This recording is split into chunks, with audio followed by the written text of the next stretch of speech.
Howdy, folks, from Houston, Texas. My name is William Leblanc, and I am the commercial sales manager for Texas and Oklahoma, both states. Anyway, today we're going to talk about installation techniques of our profile, or how to inspect once they're put in. Because once they're put in, you really can't see what's going on. And we're going to talk about the Reno-Ramp. This is one of them. This is actually what the part looks like. It's a solid piece of aluminum. You see the holidays or the openings that's up underneath. We're also going to talk about the Reno-U, both of them. Both of these products have a slight incline whenever you're installing your tile. It's a great product. And I also have a piece of the stair tread here as well. But what we recommend, or what we in our installation guidelines, we tell you to backfill this with thinset.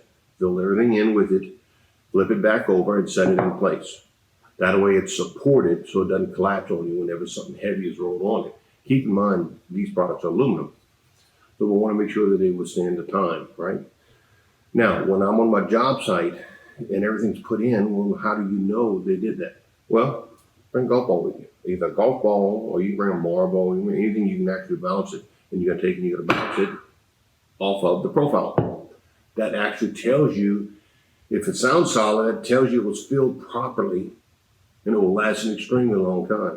If it sounds hollow, well, then you're going to have some issues. That's going to have to come up and be installed correctly. Keep that in mind. Anyway, out from Houston, Texas, I hope everybody's being safe and staying distance away.